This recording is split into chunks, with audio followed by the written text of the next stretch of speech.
Bom dia, igreja, novamente. Deixa eu fazer minha preparação aqui.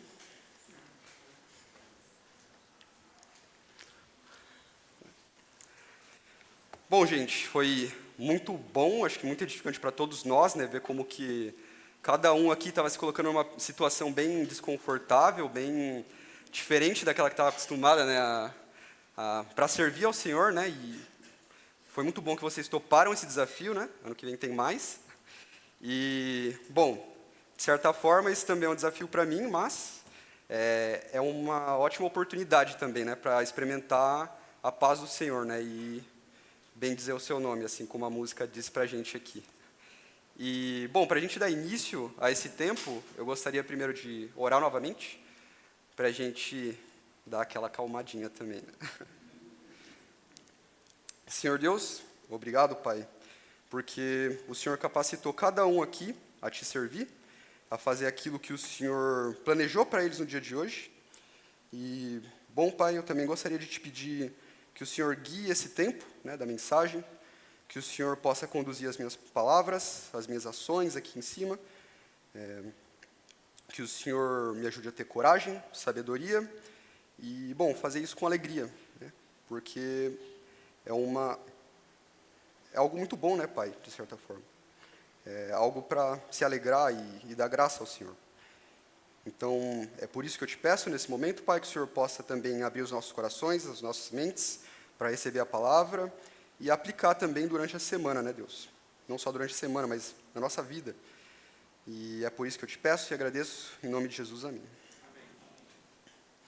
Então, bom, gente, a mensagem que eu trouxe para a gente hoje tem a ver com um passo a passo para a gente desenvolver uma vida de maior excelência moral e espiritual, né? E uma vida que é excelente moral e espiritual, ela exige muitas qualidades, é claro, né? E, bom, nós somos pecadores, né?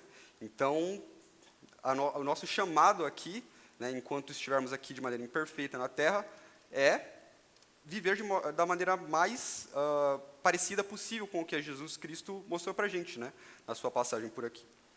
E, para citar alguma dessas qualidades, a gente pode olhar para o texto de Gálatas 5, 22 a 23, que diz que o fruto do Espírito é amor, alegria, paz, paciência, amabilidade, bondade, fidelidade, mansidão e domínio próprio. Então, segundo os padrões de Deus, essa é a descrição do fruto que uma pessoa de excelência moral e espiritual deve ter, né? E note que a gente não consegue fazer isso sozinho, né? Ele diz aqui para a gente que é um fruto do Espírito, né? Então, a gente precisa necessariamente ter o Espírito Santo em nós, para nos capacitar a ser transformados, né? E nós, em nossa natureza, somos pecadores, né? Segundo Romanos 3, 23, todos pecaram e carecem da glória de Deus. Então, essa mensagem, de certa forma, é para todos nós, né?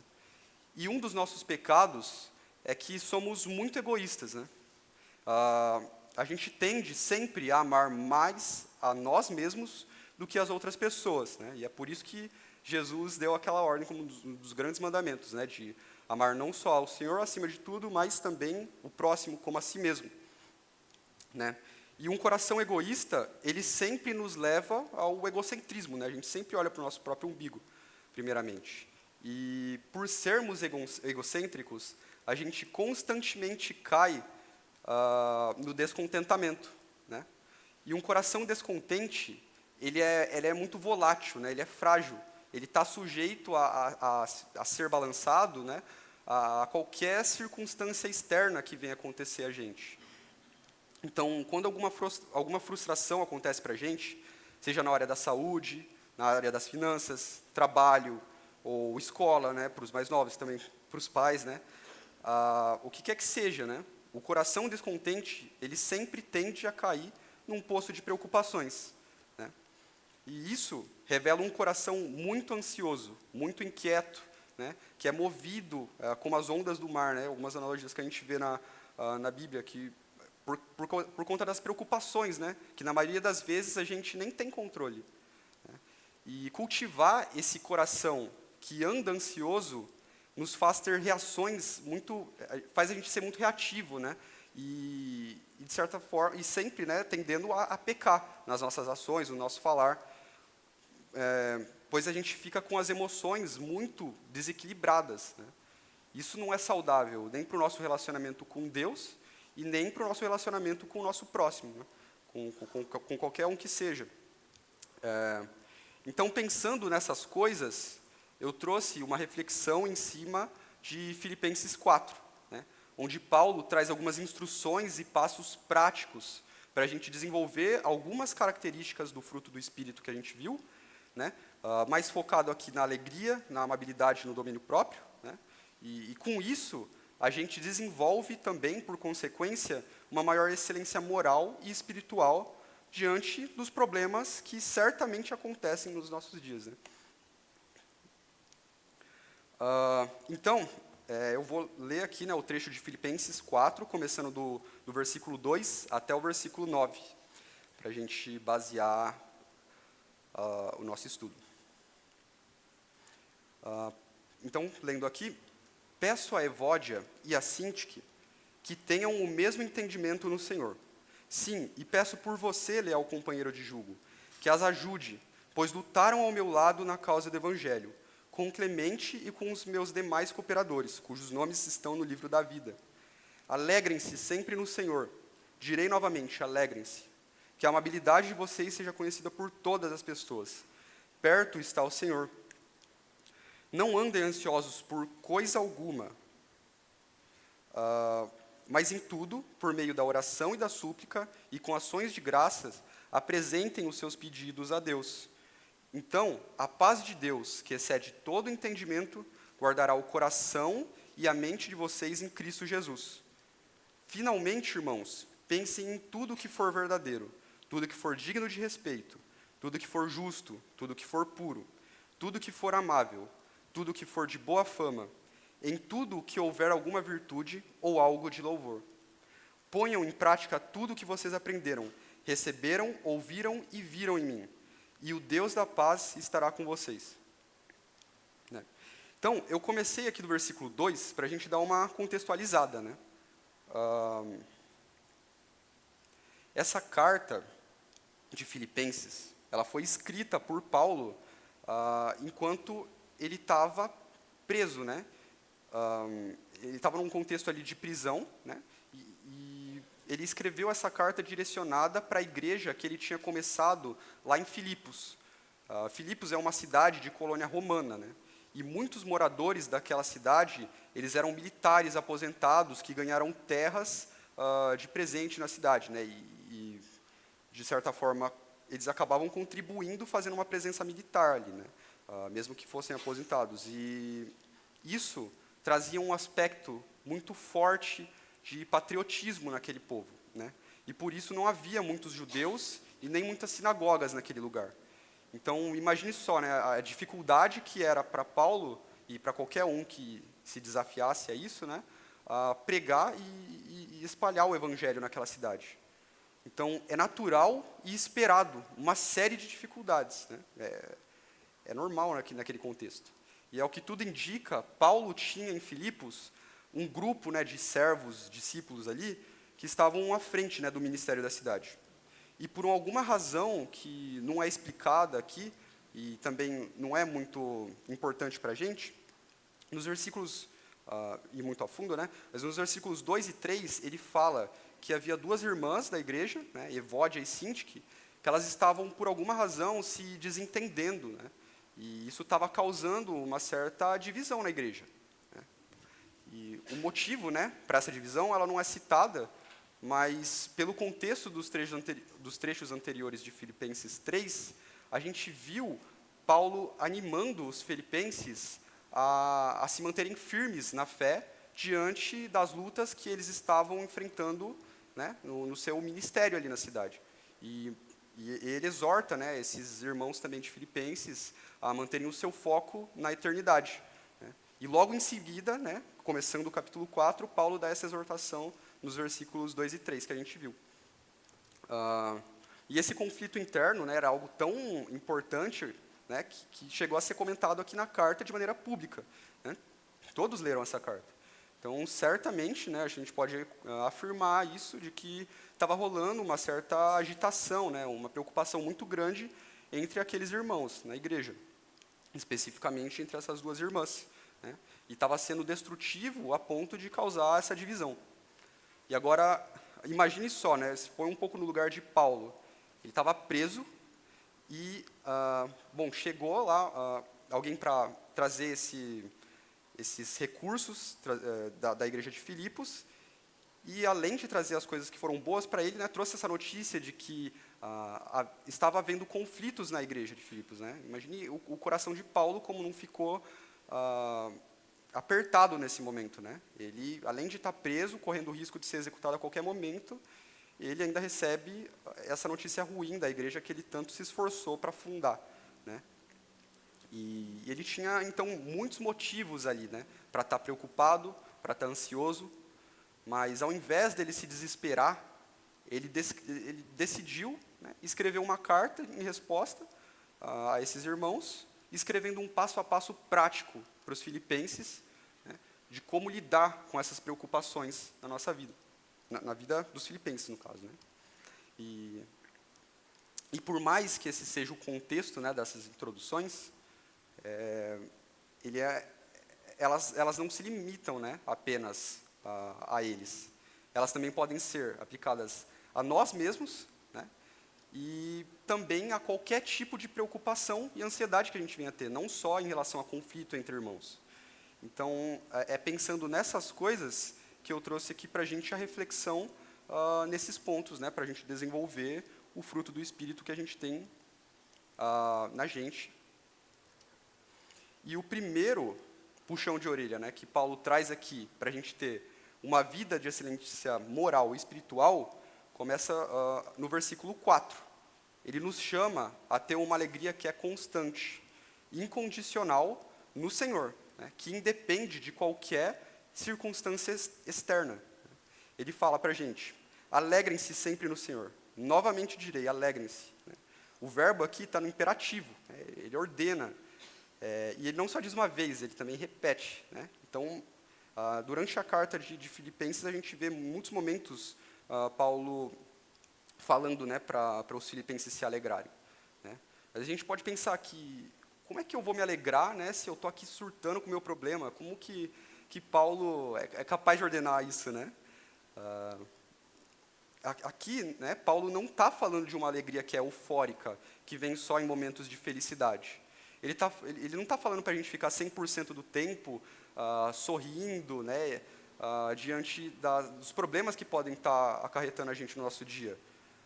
Mas, na verdade, ele está falando aqui que a alegria constante que a gente deve preservar no nosso coração deve ser um estilo de vida, né? Tem que ser algo relacionado ao contentamento que a gente tem que ter, né, na obra e na pessoa de Jesus Cristo. E essa alegria, ela está presente, não só nos momentos de felicidade, como também nos momentos difíceis, né? Porque a gente começa a tomar ciência de que mesmo as adversidades que a gente enfrenta na nossa vida fazem parte de uma vida para Cristo, né? De uma vida planejada por Cristo, para a gente desenvolver o fruto do Espírito que Ele colocou na gente. Então, no final das contas, isso é tudo uma questão de onde está alicerçado a nossa alegria. Né? Na igreja de Filipos, estava havendo essa divisão na igreja, porque, de alguma maneira, cada um ali estava vivendo para si mesmo. Né? E assim eles estavam perdendo Cristo de vista, que deveria ser o alicerce da alegria deles. Né? E se a gente voltar rapidinho para o versículo 3, né, a gente pode lembrar que Paulo disse o seguinte, os seus nomes estão no livro da vida. Então, o que ele quis dizer nessa hora aqui é que aquelas irmãs que estavam em conflito, elas são salvas. Né? Elas possuem a paz com Deus, que vem do Espírito Santo. E isso, portanto, as capacita a refletir o Espírito, ou o fruto do Espírito, né? A ter um relacionamento pessoal com o próprio Deus, de forma que gere uma alegria que é inabalável, que não depende das circunstâncias externas. Então, respondendo à pergunta, né, de como podemos nos alegrar em meio aos problemas da nossa vida, Paulo ordena que os filipenses eles se alegrem diante dos problemas, mesmo sabendo, né, que há dificuldades, né, na nossa carne para isso. Mas ele sabe também que um coração alegre sempre é mais forte e ele é essencial para a gente enfrentar qualquer que seja o problema que a gente esteja vivendo, né? Então, eu trouxe aqui alguns pontos de como o coração alegre se mostra forte e essencial na nossa luta, né, contra as preocupações e o descontentamento na nossa vida. O primeiro ponto que eu trouxe aqui é que um coração alegre, ele não se abala em momentos de dificuldade, pois está firmado e contente no propósito de viver e sofrer para a obra de Cristo, não focando nas coisas que se veem, mas nas que não se veem, que são eternas, né, os galardões. Então, a gente pode basear essa afirmação aqui também no texto de 1 Pedro 4,13, que diz o seguinte: alegrem-se à medida que participam dos sofrimentos de Cristo, para que também, quando a alegria dele for revelada, vocês exultem com grande alegria. Então, aqui ele está falando para a gente que o sofrimento, de fato, faz parte do processo planejado por Deus nas nossas vidas, né? Mas que no final isso nos reserva uma grande alegria que inclui os galardões, né, que vão variar de acordo com o modo com o qual a gente gastou a nossa vida aqui, né? O próximo ponto é que um coração alegre reconhece que as tribulações produzem em nós perseverança, um caráter aprovado e esperança. O texto de Romanos 5, 3, 4 diz para a gente o seguinte: não só isso, mas também nos gloriamos nas tribulações, porque sabemos que a tribulação produz perseverança, a perseverança, um caráter aprovado, e o caráter aprovado, esperança. E o terceiro e último tópico que eu coloquei aqui para a gente é que o coração alegre acredita e anseia pela volta iminente de Cristo.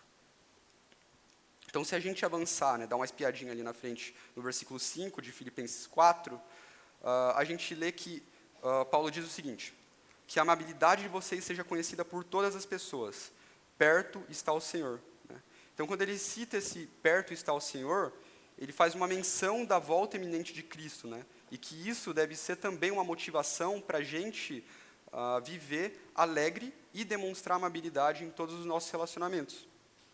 E lembre-se de novo, né, que Paulo está escrevendo isso preso, né, com o risco de ser morto a qualquer momento. Então, assim, é uma baita lição para a gente sobre viver de maneira alegre, demonstrando amabilidade, contente, né, independente do problema que a gente está enfrentando. Né. É um baita tapa na cara. Né. Então, para a gente trazer isso para a nossa mente, né, e mentalizar para a nossa própria vida, eu trouxe algumas aplicações nesse ponto. Então, a primeira pergunta que eu faço aqui para desafiar a gente é: onde ou em quem está alicerçada a minha alegria? Né? A nossa alegria está no Senhor ou está nas circunstâncias da nossa vida, no meu emprego, na minha saúde, no meu corpo? Como é que está isso, né? Tem que estar alicerçado no Senhor.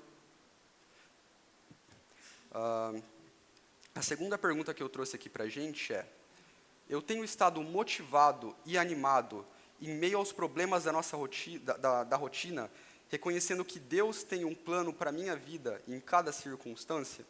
Então é isso, né? É um meio pelo qual a gente pode passar pelos problemas, né?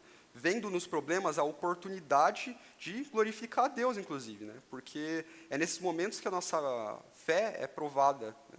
E a gente pode exercitar tudo aquilo que a gente aprendeu, né, durante toda a nossa vida passada com Deus, para ser aprovado naquela situação específica, né, reagindo de uma maneira feliz, né, alegre no Senhor. Então, em seguida, se a gente for um pouquinho mais, voltando aqui, né, no versículo 5, Paulo faz um apelo para que esses irmãos se dediquem, né, em dar um bom testemunho em relação à amabilidade deles, né? E isso também é parte do Espírito, né? Parte do fruto do Espírito, para a gente ter uma vida de maior excelência moral e espiritual.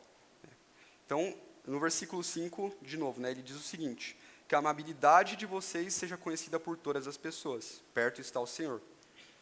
E Paulo sabe, né, que uma vida sem alegria e amor não combinam com as boas novas do Evangelho, nem com o exemplo que Jesus Cristo deixou para a gente aqui. Jesus nos chamou para a gente ser coparticipantes da sua obra, né, vivendo e sofrendo em prol do Evangelho.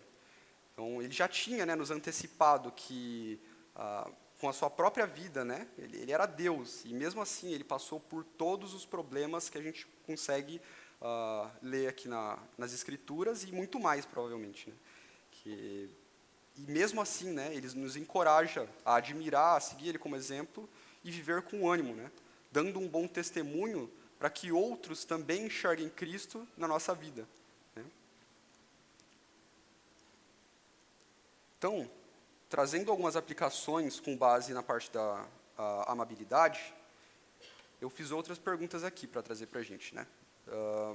Eu tenho demonstrado amabilidade nos meus relacionamentos, né? Eu sou reconhecido pelos meus colegas e amigos como alguém amável ou alguém que é rabugento? Né? São perguntas que a gente pode trazer para a nossa vida, para a gente se autoavaliar, né, e melhorar nesses pontos. Porque muitas vezes a gente dá a desculpa de que é o nosso jeito, né? A gente é meio desanimado mesmo, a gente é meio cara fechada, mas, poxa, isso não combina, né, com o jeito cristão. E é claro, não é para a gente, também ele não está falando para a gente ficar sorrindo, né, a todo momento, para a academia sorrindo, e tomar banho sorrindo, senão vira um High School Musical. Mas é esse tipo de alegria e amabilidade que ele traz para a nossa vida, né, que é constante, né, é sofrer alegre, né, sabendo que o Senhor traz descanso para a nossa alma e reserva algo muito maior para a gente no futuro. E o próximo puxão de orelha, né, que Paulo nos dá para ter uma vida de excelência moral e espiritual é sobre a luta contra a ansiedade, que é basicamente um sinônimo de preocupação, né, é a preocupação da nossa mente. Né, e tenho muitos exemplos na minha vida. Né. Um deles era estar aqui hoje, né, durante a semana, muita luta contra a ansiedade, a preocupação da minha mente, como seria esse momento, né? Meu Deus, será que minha cabeça vai explodir ali na frente? Mas não, graças a Deus, não até agora. Mas no começo do versículo 6, ele fala o seguinte: não andem ansiosos por coisa alguma. Né? E a palavra grega, traduzida aqui como ansiedade, significa atraídos para direções diferentes. Né? As nossas esperanças, elas começam a nos puxar para um lado, e os milhares de si que a gente cria na nossa mente começam a nos puxar para outros lados. Né? E como um elástico, né, se a gente começa a puxar para diferentes lados, uma hora isso quebra. Né? E, de igual modo, a ansiedade ela pode ser muito destrutiva. Né? Ela é uma das principais inimigas da alegria e da amabilidade. E, inclusive, ela nos traz efeitos físicos reais. Né? Ela pode afetar o nosso raciocínio, a nossa digestão, né? Pode causar dores no corpo, calvície e muitas outras coisas. Sei porque vocês estão rindo, pô. Fiz referência a ninguém. Também não sei. Quem vos fala sofre com isso. E se a gente parar para analisar, a ansiedade ela vem de duas principais fontes, né? Pelo menos as que eu consegui enxergar aqui. Né? A ansiedade ela pode vir de pensamentos incorretos, que são oriundos da nossa mente, né? Como também de sentimentos incorretos, que vêm do nosso coração, né? Acerca de circunstâncias, pessoas, coisas no geral, né? Que nos acontecem. E quando você está aconselhando alguém, né, ou se exortando, né, ou exortando você mesmo, a gente sabe que não é tão simples como chegar e falar: pare de ficar ansioso, né, alegre-se. Né? A gente a gente sabe que não é tão simples assim. E Paulo certamente também sabe, né? Ele não ia escrever com essa inocência toda. Ele sabe, na verdade, que a força de vontade não é o suficiente, porque a ansiedade é consequência de algo que é mais interno, né? E então, aqui, né, Paulo, ele não só ordena a gente a se despojar de um coração que é ansioso e preocupado, como também ele nos fala, ele nos traz como, né, fazer isso, mostrando algumas ferramentas, e também com o que se revestir, né, para alcançar um coração que é contente e alegre no Senhor. E para trazer algumas dessas ferramentas, né, eu dividi aqui em 3, que ele traz para a gente nos próximos versículos de Filipenses. Então, a primeira dessas ferramentas tem a ver com a nossa oração, né, a oração correta. Né, como orar corretamente segundo as instruções de Paulo. Né. No versículo 6, ele diz o seguinte: não andem ansiosos por coisa alguma, mas em tudo, por meio de orações, da súplica e com ações de graça, apresentem os seus pedidos a Deus. Então, Paulo está usando aqui 3 palavras para descrever uma oração que é correta, para afastar as preocupações da nossa cabeça. Ele usa a palavra oração, súplicas e ações de graça. Então, para mostrar a primeira delas, né, a palavra oração, de um modo geral, eu trouxe um exemplo aqui baseado em Salmo 7, que é quando Davi faz uma oração, né, para Deus, pedindo o livramento, né, da perseguição que ele estava sofrendo dos seus inimigos, baseado ali no seu contexto com o rei Saul. Né. Então, no Salmo 7, versículo 1 e 2, ele diz o seguinte: Senhor, meu Deus, em ti me refugio, salva-me e livra-me de todos os que me perseguem, para que, como leões, não me dilacerem nem me despedacem, sem que ninguém me livre. Né? Então, a oração aqui nada mais é do que uma conversa com Deus. Né? A gente mostra, através dessa conversa, a nossa reverência, né? A nossa devoção, a nossa dependência dele. É um dos meios pelo quais Deus criou para a gente se relacionar com ele, de fato. Né? Expor nossas lutas, né? Pedir perdão quando a gente falha, apresentar as nossas petições. Né? Então, isso, de certa forma, é um meio, uma ferramenta pela qual a gente pode buscar refúgio, né, dos nossos problemas e refrigério para a nossa alma. Né? A segunda delas, que ele cita aqui, é a súplica. Né? E eu trouxe um outro exemplo, baseado também nos Salmos de Davi, né, no contexto de perseguição também, que fica em Salmos 142. Ele diz o seguinte: em alta voz clamo ao Senhor, elevo a minha voz ao Senhor, suplicando misericórdia. Derramo diante dele o meu lamento, a ele apresento a minha angústia. Então a gente vê aqui que a súplica é uma oração mais intensa, né, mais fervorosa. Então ela geralmente ocorre quando a gente está sofrendo, né, a gente está muito amargurado, a gente está muito angustiado, e aí a gente suplica ao Senhor, né, pedindo misericórdia, fazendo alguma petição específica. E isso é uma ótima ferramenta que a gente pode usar, inclusive, quando a gente estiver nos nossos picos de sofrimento. Né. De certa forma, é um alongamento da oração. Né. E o terceiro que a gente comentou é as ações de graça. Né. Então, outro exemplo baseado nas lutas e preocupações que Davi estava sofrendo, né, na sua vida, eu trouxe aqui Salmos 18, né, que é quando Davi agora celebra, né, o livramento que ele tanto orou e suplicou. Né. Então ele fala: eu te amo, ó Senhor, minha força. O Senhor é a minha rocha, a minha fortaleza e o meu libertador. O meu Deus é o meu rochedo, em quem me refugio. Ele é o meu escudo e o poder que me salva, a minha torre alta. Então aqui ele está agradecendo e louvando ao Senhor, né? Reconhecendo a grandeza de Deus, né? Fazendo alguns... se referindo de maneira ali a louvá-lo, né? Então são ações de graça, reconhecendo o que o Senhor tem feito na vida dele. E o Senhor certamente gosta, né? Quando a gente reconhece o que ele de fato tem feito nas nossas vidas. E isso não precisa ser, né, só quando a gente recebe o livramento. Mas mesmo diante das provações, a gente pode, né, olhar para o nosso passado e ver como Deus já tem cuidado da gente. Né? E também fazendo o exercício de reconhecer que mesmo os sofrimentos estão nos planos de Deus para a nossa vida. Né? E nos molda, né? Cria caráter. Então, depois disso, né, de apresentar essas 3 ferramentas, Paulo, ele traz para a gente no versículo 7 o resultado disso, né? Ele fala, então a paz de Deus, que excede todo entendimento, guardará o coração e a mente de vocês em Cristo. Né? Então o resultado de uma rotina de orações, súplicas e ações de graça é que o nosso coração e a nossa mente, que são as principais fontes, né, de ansiedades e preocupações, elas vão estar guardadas pela paz de Deus, né, que excede todo entendimento. Então, um exemplo muito bom para a gente analisar aqui, né, e também usar como aplicação para a nossa vida, é a história de Daniel, né, mais especificamente ali no capítulo 6. Eu não projetei nenhum versículo porque ele é meio longuinho, né?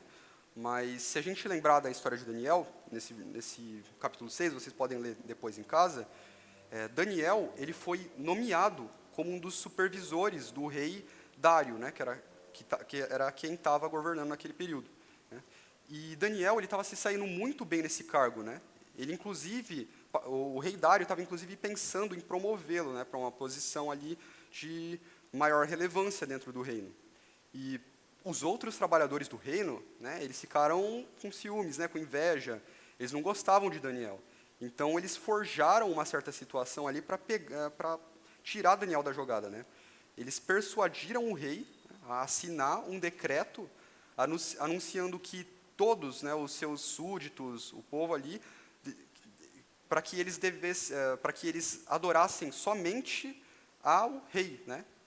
E eles sabiam que isso ia mexer com Daniel, porque Daniel tinha a sua constante rotina ali, né, de adoração ao Senhor, de orações. Ali o capítulo menciona um pouco, né, dele orando, dando graças ao Senhor. Então, isso fazia parte da sua rotina. E Daniel, mesmo sabendo disso, ele não deixou de orar, não deixou de dar graças ao Senhor. Só que em um desses momentos, né, ele acabou sendo pego por esses súditos que estavam ali tentando causar essa situação na vida dele. Né. Ele foi pego e levaram ele para o rei Dário. Né. E o rei, né, o rei Dário, mesmo não gostando, né, de Daniel, ele não podia deixar de cumprir o seu decreto, porque isso ia causar uma má impressão para ele, né, para o seu reinado, ia descredibilizá-lo. Né. E, então, imagine, né, a cabeça de Daniel nesse momento, né, o seu coração ali. Ele tinha tudo, né, para estar ansioso, desesperado. Né. Ele estava a caminho de uma cova cheio de leões famintos. Né. Ele ia passar a noite lá. Qual a chance dele sobreviver? Era a morte na certa. Né. Pelo menos era isso que os súditos que causaram essa situação na vida dele pensaram. Né. Mas o relacionamento de Daniel com Deus era tão firme, né, era tão exemplar, né, para a nossa vida, né, que envolvia orações, súplicas, ações de graça, que mesmo diante de muitos leões, o Senhor capacitou ele a experimentar a paz de Deus, que excede todo entendimento. Né. Então, o Senhor não só, né, trouxe paz para o coração dele, como também o livrou no final. Né. Então, isso mostrou para todos, né, inclusive serve de exemplo para a gente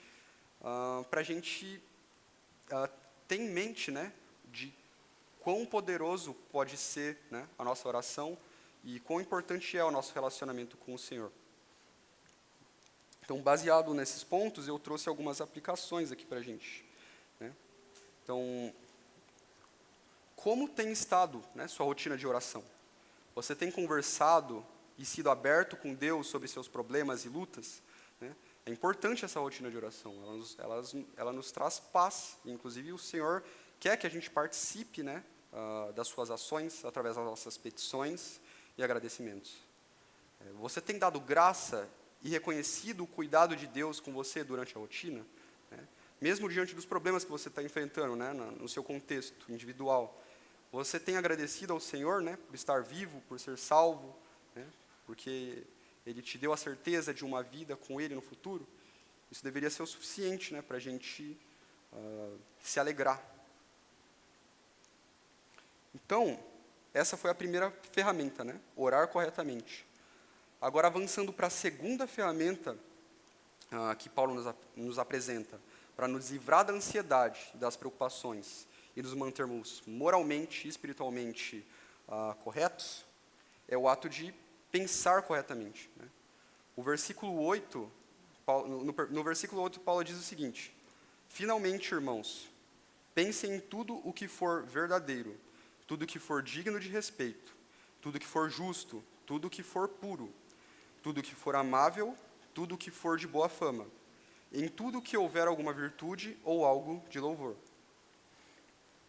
Então veja aqui que ele faz uma listinha para a gente, né, dos atributos, dos pensamentos que a gente tem que guardar na nossa mente, né, que a gente tem que mentalizar, e isso deve permanecer ali, né? Porque os pensamentos incorretos, da nossa mente, eles geram sentimentos incorretos no nosso coração. E logo, né, tanto o nosso coração como a nossa mente, eles ficam dominados pela ansiedade, né? Então, a nossa mente, inclusive, ela é muito criativa, né?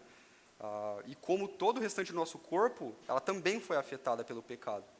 E por muitas vezes a gente acaba até mesmo ocupando a nossa cabeça com coisas que nem sequer são legítimas, né?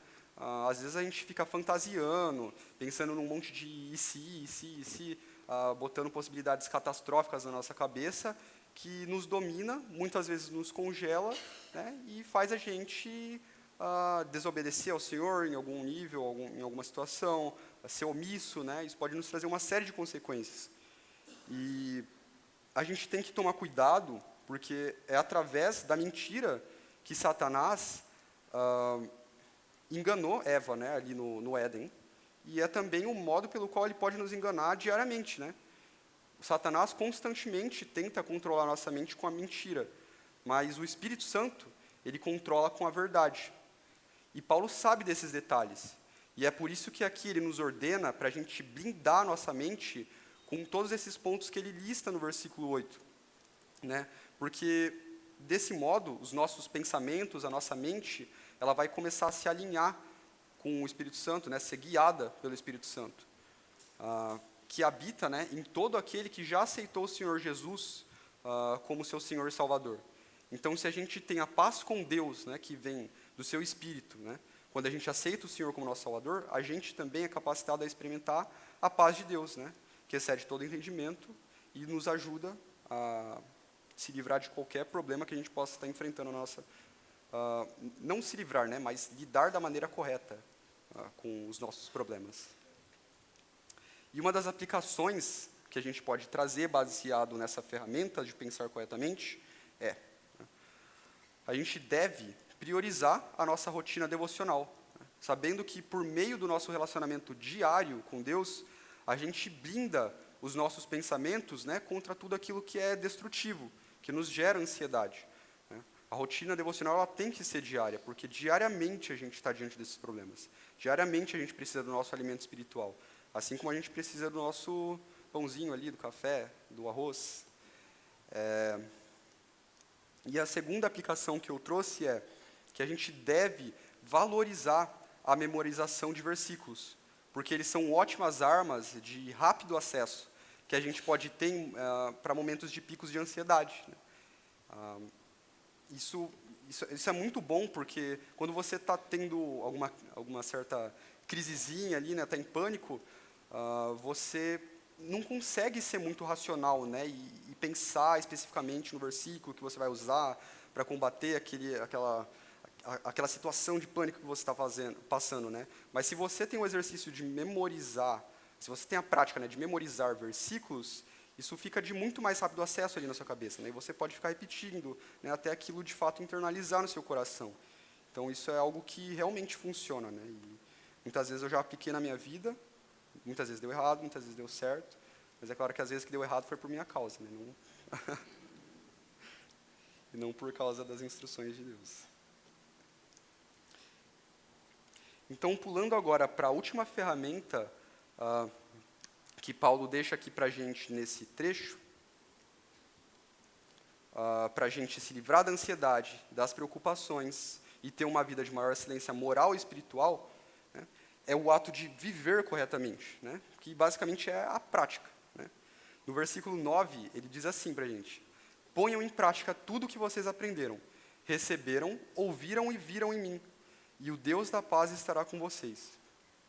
Então, Paulo, ele entendia que os pensamentos que a gente cultiva na nossa cabeça são poderosos o suficiente para, mais cedo ou mais tarde, determinar as nossas ações, né? Elas acabam influenciando, impactando, de certa forma, as nossas ações.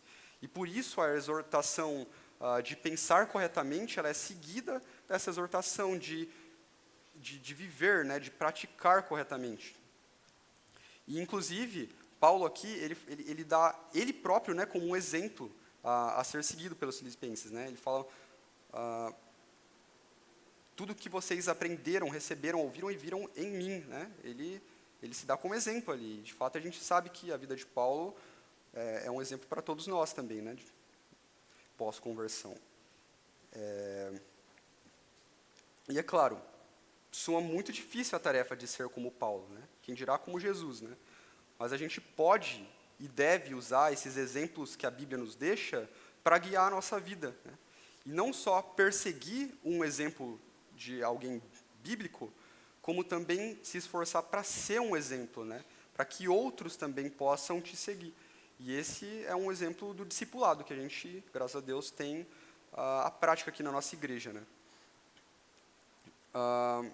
E esse trecho que a gente vê, né, do versículo 9 de Filipenses, ele nos traz uma ideia de que não basta só ter um conhecimento na sua mente, né? Elas precisam também ser verdades no seu coração, né? E só assim você vai experimentar, né, uma mudança de vida que é verdadeira e prática, né? Ela nunca fica só na mente, ela externaliza, ela é vista por meio de práticas, dos frutos que a gente deixa externalizar. Então, a gente, nesse momento, né, a gente tem que usar e abusar, né, do despojar e revestir, né, que a gente também fala constantemente aqui nas mensagens que os pastores nos passam. E Tiago 1, 22, ele nos deixa um alerta, né, sobre isso. Sejam praticantes da palavra, e não somente ouvintes, né? E mais à frente, né, Paulo ainda diz para a gente que, ao praticar essas coisas, o próprio Deus da paz estará conosco, né? Então, na verdade, ele, de certa forma, sempre está, né, com a gente. Ele é onipresente, ele é onisciente.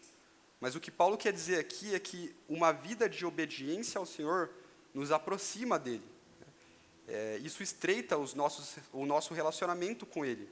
E isso, consequentemente, vai alinhar as nossas vontades com as dele também. E assim, o favor do Senhor, né, ele vai ficar ao nosso lado, né? A gente sente mais conscientemente a presença constante do Senhor em nossas vidas, porque a gente está vivendo dentro da sua vontade, dentro do plano que ele tem para a gente. E isso nos traz conforto, mesmo diante das dificuldades da nossa vida. E se a gente parar para pensar em algumas aplicações para a nossa vida sobre esse ponto da prática, aqui eu trouxe um que é bem completo já, eu acredito, que é: você tem posto em prática tudo aquilo que você tem aprendido nos seus devocionais, Grupo Céu, mensagens de domingo, discipulados, né?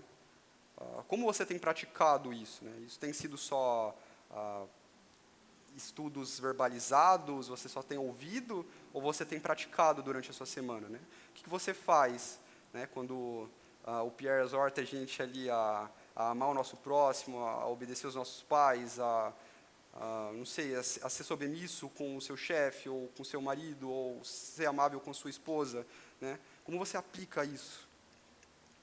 Então, esse passo, né, ele não pode ficar só em palavras. Ela é uma ótima prática para isso, inclusive, são as anotações. Eu sei que muita gente aqui já exercita isso, né? Mas as anotações ajudam a gente a exercitar a nossa mente e o nosso coração, né? Ao passo que a gente vai ali anotando, né? A informação vai ficar ali mais enraizada no nosso coração, vai ficar mais fácil para memorizar, né? E, de certa forma, ali no caderninho, no tablet, ele sempre vai estar disponível para você ver e rever, né? Então, é uma prática que eu recomendo, né? Quem não faz, a fazer. Então, pulando aqui para as nossas conclusões, né? A gente pode concluir que Paulo, ele está dizendo para os filipenses e para a gente, né, que para ter uma vida de excelência moral e espiritual, ter uma vida, né, de excelência moral e espiritual está fortemente correlacionado com a combinação desses 3 elementos, né? A primeira delas, uma vida de oração, súplicas e ações de graça, um modo sadio e sábio de pensar, né, segundo as Escrituras, e uma prática, né, de tudo aquilo que se tem aprendido, recebido, ouvido e visto na palavra de Deus, né? Essa combinação, ela traz uma fórmula que é infalível, né, para a gente desenvolver o fruto do Espírito que habita em nós, que nos leva, né, a ter acesso à paz de Deus, que excede todo entendimento, né? E isso nos livra de qualquer ansiedade e qualquer preocupação que pode estar ocupando a nossa mente e o nosso coração, né? E certamente isso também, né, nos traz uma vida mais contente, mais alegre e mais amável, que não vai ser só benéfica para nós, como também para todos aqueles que estão à nossa volta, né, à medida que a gente externaliza tudo isso que a gente tem aprendido, né, sendo amáveis, né, com o nosso próximo. Então, à medida que a gente pratica tudo isso, a gente ainda tem a promessa, né, nesse finalzinho desse trecho, de que o próprio Deus da paz, né, nos capacitará a ter uma vida de excelência moral e espiritual, que honra e glorifica Ele, né, e certamente nos trará muitas recompensas eternas, que são os nossos galardões, né. E então é com esses recursos, né, com essas ferramentas em mente, com esses pensamentos, com esses exercícios, que eu desejo que a gente passe a nossa semana, todas as outras semanas, né, até que o Senhor volte, porque quando chegar o dia, né, que Ele voltar, a gente com certeza quer ser encontrado de maneira irrepreensível, para Ele dizer, né, muito bem, servo bom e fiel. Então, acho que todos nós almejamos isso. Então, é essa mensagem que eu trouxe para a gente, né, e eu espero que possa ser proveitosa e edificar cada um aqui no nível coletivo e individual. Então, para encerrar, eu gostaria de orar também. Então, Senhor Deus, Pai, obrigado, Senhor, por esse tempo, pelos seus ensinamentos, pela sua palavra, que é rica em conhecimento, e que nos ajuda, né, Pai, a tirar isso da nossa mente e externalizar, Pai, com nossas ações, né, praticando no nosso dia a dia. A sua palavra, Pai, ela não é só teórica, ela é prática. E a gente experimenta isso diariamente, né, Pai, à medida que a gente entende aquilo que o Senhor está passando para a gente na sua palavra e aplica na nossa vida. Eu peço ao Senhor, Deus, que capacite cada um aqui a levar esses ensinamentos para a sua rotina, aplicar em qualquer que seja o problema que eles estejam sofrendo. Não há nenhum leão grande o suficiente, Pai, que o Senhor não possa lhe dar. O Senhor nos dá muitas promessas na sua palavra, né, Deus, com as quais a gente pode se refugiar, se deleitar, né, confiando no Senhor. E isso tudo deve ser refrigério para a nossa alma. A gente te agradece por isso, Deus. A gente te agradece pelo tempo que a gente teve aqui. Obrigado por cada um, Pai, que serviu o Senhor no dia de hoje. E que o Senhor possa estar desenvolvendo em cada um de nós um caráter cada vez mais excelente, tanto moral como espiritualmente, para a tua honra e glória. Em nome de Jesus, amém. Então é isso, gente. Boa semana e